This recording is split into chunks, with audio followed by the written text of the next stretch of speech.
Welcome to BC Poly Talk. I'm Daniel Fontaine. And I'm Bill Thielman. Today on the show, we've got Ellis Ross, BC Liberal MLA for Skeena, critic for LNG, liquefied natural gas, and someone who has a lot to say about some of the biggest issues we have in our province today on Indigenous rights. No, I'm really looking forward to interviewing Ellis today. There are so many issues today. If you look at the newspaper, you read the paper, you're online, there's so many issues that I think Ellis can comment on today. And in fact, one of them was a recent column that Ian Mulgrew wrote from the Vancouver Sun, which was quite astounding to me, some of the statistics around Aboriginal incarceration. So I'd like to talk to Ellis about that and get his reaction to the fact that those numbers are going up instead of down, given all the work we're doing on reconciliation and work with Aboriginal communities. That was quite shocking to me. Well, and there's two words which are both acronyms, LNG and UNDRIP. The liquefied natural gas, coastal GasLink pipeline situation, where we've got the hereditary chiefs of the Wet'suwet'en Nation who are opposed and elected band councils in favor along the route. And also we've got the United Nations Declaration on the Rights of Indigenous People, which was passed by the BC legislature, unanimously passed by the legislature, all parties voting in favor. And yet, Ellis Ross raised a lot of questions in the legislature about what it meant, and I want to talk to him about that. Yeah, it'd be interesting to dig a little bit deeper, because sometimes when you're in the legislature, you just see the votes. You don't necessarily know what's going behind that vote. So I'm pretty confident that Ellis is going to have something to say about UNDRIP, and who knows what that will be. And he's come a long way to say it, because it's a long, long way from his riding in Skeena all the way down to Vancouver and Victoria. It takes a day of travel. It's a long travel. And I'd like to talk to him a little bit about that whole experience. Rural MLAs have it way more difficult than urban ones do. And I want to hear from him, what does it take to get from his community to a place like Victoria on an average day? So that's definitely going to be on my... massive amount of time. We'll be right back with Ellis Ross. BC Poly Talk thanks Harbour Air for supporting the show. It's through sponsorship and viewer support that we get to produce this show. Ellis, welcome to the show. Thanks so much for being on BC Poly Talk today. We have a lot of questions for you today. There's a lot of topics to cover, so we're just going to jump right on into it. I'm going to maybe start around, we're about 18 months, we think, potentially away from a provincial election. I know you just had a caucus retreat, I think, up north just a while ago, I feel like within the last week. Surely there must have been some discussion within your caucus, and I know you can't reveal everything that was talked about, but to look at expanding the BC Liberal presence in urban areas and maybe making your caucus a bit more diverse, what are some of the kind of strategies that you guys are looking at to, as you head into the next election, to expand the base of the BC Liberal Party in BC? Well, we've already got an expanded base. The BC Liberals actually won the last election, but we didn't win the majority if you combine the NDP and the Green Party. So we've already got that. I think the BC Liberals realized that we could have done more in some of the swing ridings. We could have done more in rides that we already had. And of course, we think that we can do better in urban ridings. And there's some issues popping up that can actually open that door for us as well. So how do you do that? How do you translate? Because I keep hearing this in the BC Liberals that they're going to try to appeal to urban voters. But so far, at least what we've seen, seems like more appeal to issues that are based in rural British Columbia than in urban British Columbia. And one of the things we've talked about on this show is the divide between urban BC and rural BC in terms of an understanding of the importance of resources and the resource communities across BC. How do you actually appeal and get more people to vote for you in urban areas when you seem to be focused a lot more on rural issues? Well, I can tell you what I think, like from my perspective, that there is a divide. The urban population doesn't understand how tough it is for us on rural areas. We got different affordability issues. We got different issues trying to tackle, especially the emerging population regarding Aboriginals. But on the flip side of that, I really truly believe that the urban population should understand the rural population is trying to understand what the urban population is going through. I never really thought about this until a few years ago when everybody's complaining about the Massey Tunnel. And I just thought, who cares? Then I had to go drive through that. And I made a Facebook video, and I was getting ready to throw my phone out the window. Right. And there's some other stuff that, we could actually learn from each other. Affordability, of course, is an issue, but it's really hard to accomplish, whether you're talking about rural or urban. And I think it needs to be understanding on both sides. Well, Ellis, one of the really big issues, obviously, is a rural issue, but it affects all of us in British Columbia. That's the Coastal GasLink question. You're the critic for LNG within the Liberal caucus. You've been pretty outspoken in your former role as chief of the Haisla Nation as well, and you're very much in favor of development. How do you see a way forward between the issue of the hereditary chiefs in the Wet'suwet'en and the elected councils along the route and the government and industry position, we've seen a lot of discussion about it, but nobody seems to have a clear solution beyond dialogue. But I don't know how you get through a dialogue when one side doesn't agree with the other. Yeah, the politics around the LNG has been going on for like 10 years. And my solution, number one, get the politics out of it and get all the outside influence out of it. Really what you're talking about at a community level is representation. That's what you're talking about. I mean, that community is struggling with that. And right now, there doesn't seem to be a way or a vehicle for that community to answer who represents them. And there's a lot of people talking about rights and title that don't understand rights and title case law. Mm-hmm. Mm-hmm. And that's how, my band became so successful, is because we researched case law. I'll give you an example. There's politicians out there talking about who represents case law in certain communities. Well, it's actually the community that actually holds rights and title. It's a collective right. Mm-hmm. I don't, as an Aboriginal myself, I don't have rights and title. Me and a bunch of my friends, get together. We don't have rights and title. It's actually held on behalf of the community. So it only stands to reason, if you're going to talk about the representation of rights and title, you got to talk about who represents the community. And that's going to have to be done. If everybody wants it answered, you're going to have to answer that 203 times in BC, because there's 203 bands in BC. Mm-hmm. Mm-hmm. At last count. So what do you think should happen or will happen?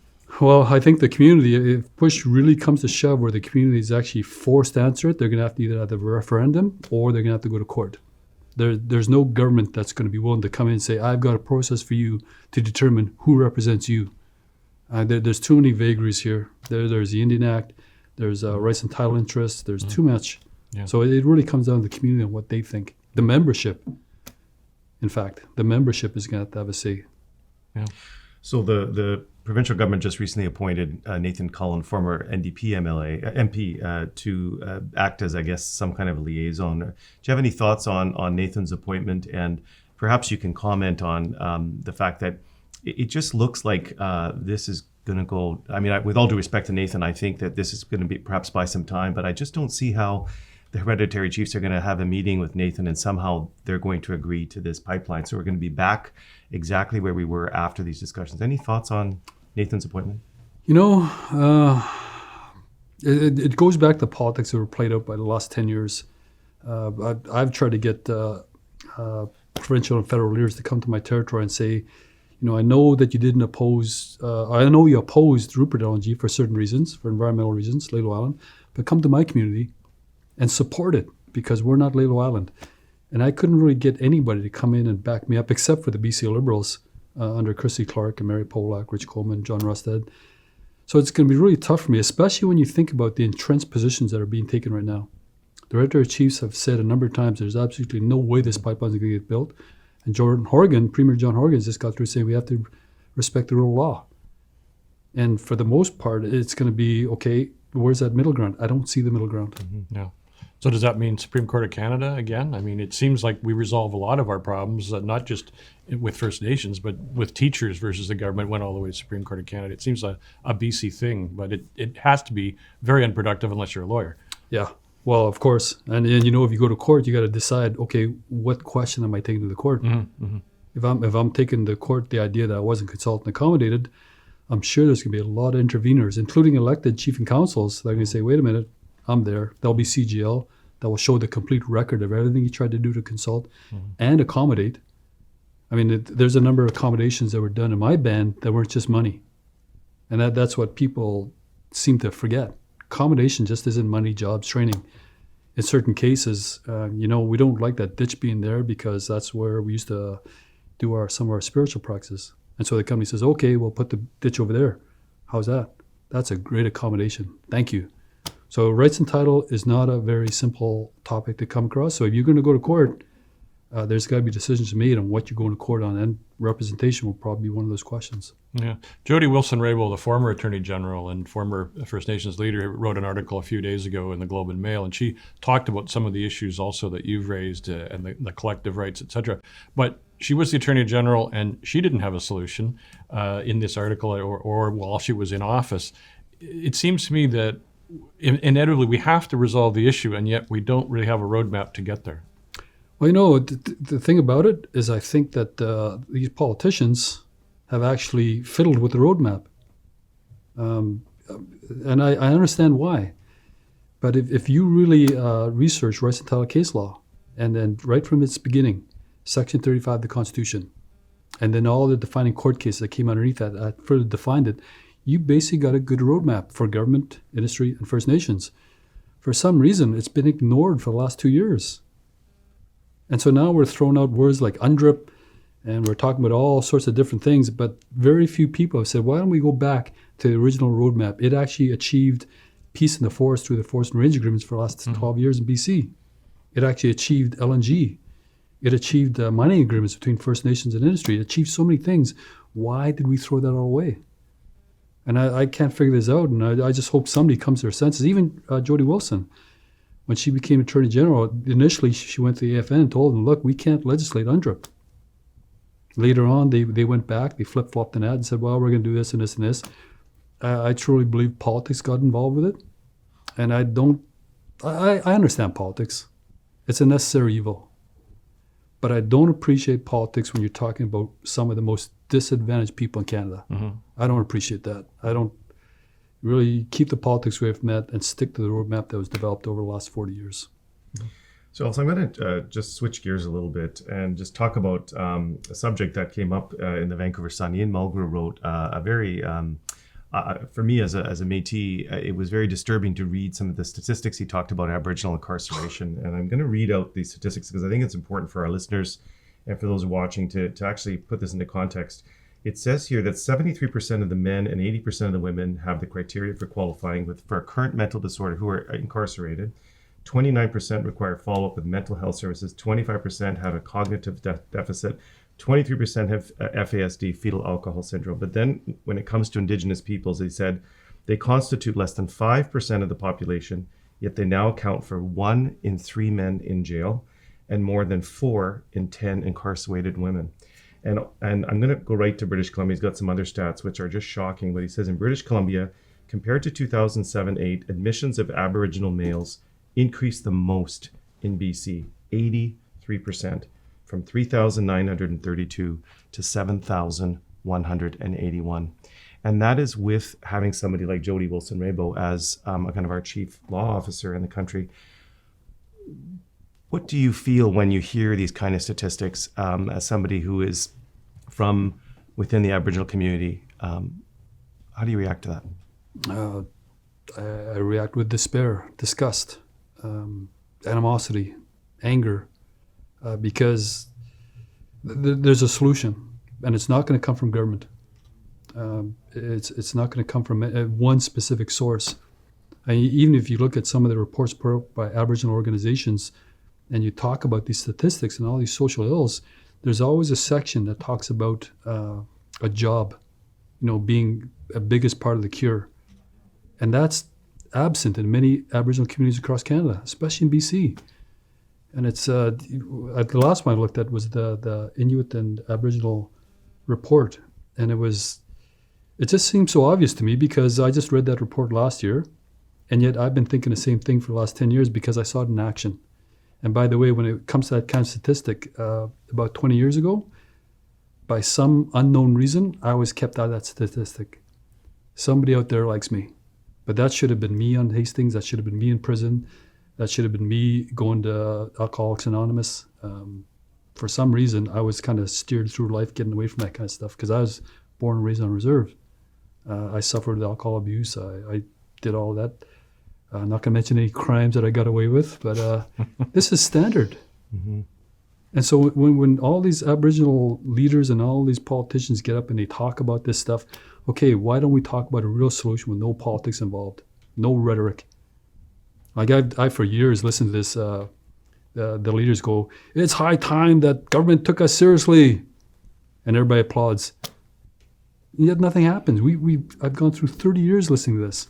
Listening to all these new announcements about new Aboriginal programs, new proclamations, and new relationships. And then when I go home, I see nothing's happened, nothing's changed. The only way change is going to come if Aboriginal leaders are brave enough to do something different for themselves and stop relying on government announcements and programs and start doing something for your own people. Start doing something that gets your community away from this so that maybe 60%, 70%, 80% of your population has got a job. And I hate to say it, but when you get a job, especially as a male, I'm not going to talk for the females, but as a male, I mean, it's just human nature that a male wants to look after your family. And once you start doing that, there's other values that start to come around. I mean, this goes for anybody, really. I agree with you completely. I guess you've been an example for Indigenous people, for First Nations, for bands, and in creating jobs in the Haisla region. We've seen Chief Clarence Louis is another one. There are other examples. So in some places, there has been success in creating jobs and creating. Certainly, Clarence Louis had great success with wineries and all sorts of things going on in the Okanagan. What's the secret to that success? Leadership and courage to break out of the mold. I could have guaranteed myself a job as chief counsel for the next 20 years if I just went along with the program and beat up on government, beat up on a white man, blame somebody else. I could have had a job for the rest of my life, but that wasn't my goal. I seriously did not want my kids, my grandkids, to grow up the way I did. I didn't want that at all. I mean, so courage meaning you got to take a different approach. You got to work with people that normally you used to berate, and that's kind of a lonely job because nobody wants to break out of that whole mindset. Nobody wants, it works, blaming somebody else and they're the oppressors and the bad Indian Act. It works. It gives you votes. It gets publicity, but it doesn't do anything for your membership. I can guarantee you. Mm-hmm. And so I really think it comes down to leadership, courageous leadership. So how do you take your experience as an Aboriginal person to a place like the legislature? I know there's, I think, a handful of MLAs that are Aboriginal, so there's not like there's a critical mass there. How do you take your experience to the legislature and be able to affect that change and to action? Or is that where you think you're talking more about on reserve, or are you talking more about the change happening in places like Victoria? Both, really. I was kind of shocked that not only with the legislature, but my own colleagues didn't really understand the nature of Aboriginal rights and title, didn't understand the nature of the Indian Act, didn't understand the nature of BC treaty negotiations, which is kind of related to rights and title. I was shocked. And so every time a Native issue has come up in the legislature where we're getting up to debate it, I've made many speeches on it in relation to, say, a bill or some type of talking point, and I've gotten absolutely no feedback. So nobody's debated me on some of the stuff I've said. Nobody's actually, contradicted me. Are they afraid to debate you because you know more about it, do you think? Or I don't know, because, there's some people in the legislature that claim ancestry, which is fine. But the living experience of it all, being born and raised in a reserve, being on council, being in community organizations and seeing, the social ills and your welfare list and learning from the inside out about Aboriginal rights and title, learning about BC treaty negotiations, learning about all this, learning about the Indian Act, it gives you a different perspective. And it's, it's like a frog in a boiling pot of water. You're in it, you don't know that you're boiling, but as soon as you get out of it, after all the experience, and you look back and you said, man, what a load of garbage. It doesn't even mean anything. Yeah. I mean, we need a new way, and this is the way. This is the way we got to go. So it's, I think that's why I don't get pushback from anybody. Yeah. Well, kind of following on that, Frank Calder was the first elected Indigenous person in Canada, I think, in the BC legislature in 1949 from the Niska Nation. We've had Larry Guno, we have Melanie Mark and Anna Olson and yourself now. Is there some commonality that you can see and some aspirations that Indigenous legislators have that others don't have? I'm not sure about the Adam Olson's perspective, but I can see Melanie Mark's value in terms of growing up in an urban setting. Mm-hmm. And I'm pretty sure she's got a background in social work. Mm-hmm. She probably has a better idea of what it's like to be an urban Indian. I've got the perspective of the Aboriginal living on reserve and off reserve to a certain extent. But I mean, it comes back to the idea of what it means to be an Aboriginal in Canada. In my reserve, I've got 800 people living on reserve. But as chief councillor under the Indian Act, I get funding just to look after the 800 people. even though my band membership is 1,900, that means there's probably 1,200 people living off reserve in Vancouver, Prince Rupert Territories. So my band, one of the objectives for my band was saying, okay, we need additional pots of money so we can look after our Aboriginal people living off reserve. We got to develop programs with them. We got to help them with the cost of living. And that's what engaging with economic development and rights and title afforded us. So there are different perspectives that we can bring to the legislature for that. So Ellis, you're obviously sitting within the BC Liberal caucus. You made a decision to run with the BC Liberals. So how do you see, what's the difference between the BC, why did you not sit as a New Democrat versus a BC Liberal? What? Or a Green. Or a Green, exactly. you have choice. You have three choices. I mean, you've obviously formed some connection, and there was a reason why you did that. And assuming that perhaps the government changes, you're perhaps going to be in government, you're going to have that opportunity to influence. What's the difference then in your mind between a BC Liberal government and an NDP when it comes to things like resource extraction, rural economic development, or things like Aboriginal rights? So in 2010, my band made a conscious decision to change our approach to government. And we brought in a person to kind of teach about what government was. And up to then, I was getting mixed signals from Victoria. Yeah, on one hand, I'd bring in people like Mary Pollock was the first one to come visit our territory and explore LNG. Took her down channel, showed her the sites, showed her why we didn't want to build in a certain area, come build over here. And so, it started off a love-hate relationship with the BC Liberal government. And one day we'd be fighting over a permit or a referral. Sometimes I'd win, sometimes they'd win. But the guy I'd like to beat up the most was John Rustad, right? Because he was an Indigenous minister. But then slowly we started to realize, hey, we got the same mandates here. We got the same objectives. So I started questioning, then why do you guys keep sending out mixed signals from Victoria? Then I realized, actually, there's two parties in Victoria. There's the NDP and there's the BC Liberals. So some of the language I saw coming out of Victoria was actually coming from the NDP, opposing LNG, talking about Aboriginal issues that didn't kind of quite align with what I was thinking. And so I started to learn more and more about Victoria. So by the time LNG Canada said no, we're not going to make our final investment decision, we're going to stall, I got so depressed. I got so down and out. I was just, what am I going to do? So it took a week. But previous to that, the federal Conservatives were asking me to run. BC Liberals were always asking me to run. And so that week I decided, okay, I got to do something else. I've done enough here. My band's on a good road. They're self-sufficient. They're bringing in money. They got land. I got to do something different to get LNG across the board. And so I chose the party that was there from day one that supported LNG. Do you find it ironic now that it's the NDP that's bringing in LNG? I'm not second guessing your decision. No. In fact, it caused a lot of concern about how the parties were going to vote. Mm-hmm. And, internally, what did the NDP 100% support LNG? Were the Greens going to support LNG? Even in our own party. I mean, even I started to think about it, even though 100%, but I made it clear to my party, I can't vote against this.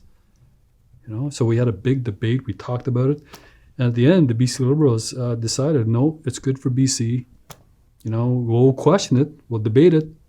We'll investigate it thoroughly. But this is what the goal was all along. We got to go along with it. So, but it was, it's part of our job to be to debate every single issue. Mm-hmm. Well, that's one of the other questions I wanted to ask. You mentioned it in passing, UNDRIP, the United Nations Declaration on the Rights of Indigenous Peoples.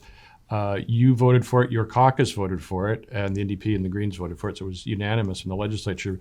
But also on second reading, some of your colleagues absented themselves because of concerns.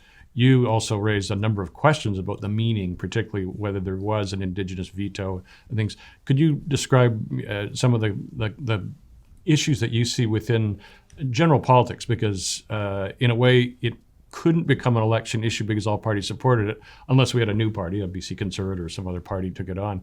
But what's the dynamic there for you in BC politics? So I first came across UNDRIP about 10 years ago. And when I was talking about with my people, my council, I said, look, guys, I don't even know what this is. And we don't need it. We've already got Section 35 of the Constitution. We've got all this case law that actually works in our favor if we do it right. So we don't need it. So don't bother with it. Let's stick to our plan. It's a good plan. We've developed it over the last 10, 12 years. And so it never really became an issue for me. So when I came to the legislature, it came up again first in Ottawa, failed. when it comes to BC. So I had no choice but to engage with this. So I read the Canada's bill, C-262, because I knew the BC NDP were going to use that as a template. And we went back and we started talking about the BC Liberals. I didn't agree with it. I still don't agree with it. But I didn't want the BC Liberals painted as racists, because this is politics. That's all it is. But I did want to be investigated thoroughly. Question everything based on Section 35 of the Constitution. Question everything based on the case law. You name it. Question everything to determine what is the government thinking. And so at the end of the day, why I voted for it was because I saw an empty bill. It didn't mean anything. If anything, what I saw, it's a declaration kind of like what Section 35 of the Constitution was. They made this big splash. Section 35, we now recognize Aboriginal title. Everybody celebrated. Well, it actually didn't mean anything. Then we spent 40 years defining it, going to court with Mikisew Cree, Gladstone, Delgamu, Haida, all these court cases that defined it. And now I find we're right back to square one. You've got this bill with no definition. How are we going to define it? And what my biggest fear was, number one, you're going to create political uncertainty within the communities. Number two, instead of moving forward with a progressive relationship with industry and government, you're going to have to define this by going to the courts and reestablish all those case law principles that have already been established. So I thought it was political in nature, and I think it'll be years before we figure out exactly what it means in the context of legislation. So Ellis, a lot of politicians who work in Victoria come from the metro area. Their commute consists of jumping on a Harbour Air or and they're one of our sponsors, by the way. So I happen to say Harbour Air. Good old Harbour Air. Good old Harbour Air. They didn't request that plug, but so you're taking Harbour Air back and forth. So it's a fairly easy commute, 30 minutes. Tell our listeners and those watching today what it's like for someone like you to make it to and from Victoria, in particular in winter time. Oh, it's horrible. In fact, to begin with, I hate traveling. Always did. Even as chief counsel, I hated traveling. But I could control it. I can't control it with the job I got now. I have to be in Victoria. So what I got to do is I got to drive from my village, my reserve, and I got to drive an hour to get to the Terrace Airport, hour and a half if conditions are what they are today with all the snow. And usually I get on that plane, and then it takes me about an hour and 40 minutes to get to Vancouver. And then if I make it on time, I make my connector. If I don't make it in time, I got to find a hotel. And then I got to explain to the whip why I can't make it into Victoria that night. And then if I make it in the next morning, I take a plane over to Victoria. Then I got to find a ride from the airport into Victoria itself, which is either a cab or a rental car. It's actually worse going back than it is going down. Because Victoria, you get an inch of snow there, the whole town goes crazy, right? Cars going off the road and de-icing. You know, last winter, we all got stuck in Victoria Airport. And my flight was the one miracle flight that was going to get out. And all my colleagues are sitting in the waiting area. So as a parting shot, when I was walking out the door, I turned around and said, "So long, suckers." And I walked out, got in the plane. I sat in the tarmac for 2 hours. Then when I landed in Vancouver, I sat on the tarmac for an hour, and I missed my connecting flight to go home. Yeah. So don't be too cocky. Is my lesson.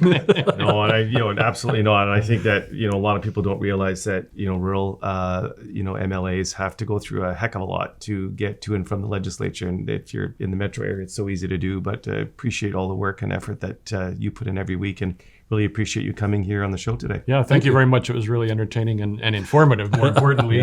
We had a good laugh. But the information that you're talking about is things that I think a lot of our viewers and listeners don't really understand the background to. So we want to thank you for bringing that to us. Thank you very much, guys. Thanks for having me. BC Polytalk thanks Harbour Air for supporting this show. It's through sponsorship and viewer support that we get to produce this show. And welcome back to BC Polytalk. Daniel, I thought that was absolutely fascinating. So many big issues. Ellis Ross, obviously a very articulate spokesperson. Mm-hmm. What was your biggest takeaway? Well, I agree with you. He's very well spoken. And I think what I took away from that is here's a man who's very passionate about the Aboriginal community, very passionate about resource development, and someone who I think brings a level of expertise and, as he said, a personal experience of having lived on reserve. He's not just reading this in books. He talked very openly about his own issues with alcohol and those types of things. He's bringing those real life experiences into the legislature. And I can only think that, when you're sitting in a caucus with somebody like Ellis, that you're able to benefit from that knowledge. So that was my big takeaway, that the BC Liberal Caucus really does benefit by having someone like Ellis with that experience and that voice within the caucus. Yeah, and it's interesting as well because he really gave a view that we don't often or always hear amongst the non-Indigenous community, and that's that if you want to help Indigenous people, they have to make some of those moves and break out of the cycle of, as he mentioned, of poverty and dependence on government. And he's one of the leaders, along with others in BC, who have done that, who have created businesses, who have expanded and created jobs, which he thinks is the most important thing for raising up his community. I really enjoyed the kind of comment you made about the fact that it was the NDP implementing LNG and kind of him laughing about that. I think it's not lost on him, the fact that this has been going on a long time, and I was really interested to hear what motivated him to run for politics, and the fact that LNG was a big thing for him, and that was what kind of got him in. So yeah, and it kind of shows, and I think what we've tried to do with this show is encourage our guests who are partisan to be somewhat non-partisan. And I think it was interesting because he was talking about the differences between the two parties, and yet there's this irony of one party didn't succeed that was very in favor of LNG, one which had some reservations is actually the one bringing it to fruition. So that's BC politics for you. Yeah, and just my final takeaway was around his comment around his vote for UNDRIP and how not voting for it would have meant something that he didn't want to have in terms of potentially the party being deemed or labeled as racist. So yeah. I think he understands the politics of that. He clearly does. And I think that he wants us to go beyond that and not have UNDRIP be something that would end up being a collision during the election. And perhaps it still will be. I don't know. Time will tell. Well, and I think having one of the 3 Indigenous MLAs in the BC legislature say it's kind of an empty bill, it's not that much to it. Yeah. I was kind of shocked by that, to be honest. And I think we've got a long way to go. And remember, you can find everything at our website, bcpolitalk.ca. You can also chase us down on Spotify and iTunes for podcasts. You can find us on Vimeo. You can also follow us on Twitter and Facebook and find links there. You can go to YouTube and see the show. Thanks so much for tuning in to BC Poly Talk. I'm Daniel Fontaine. I'm Bill Tillman.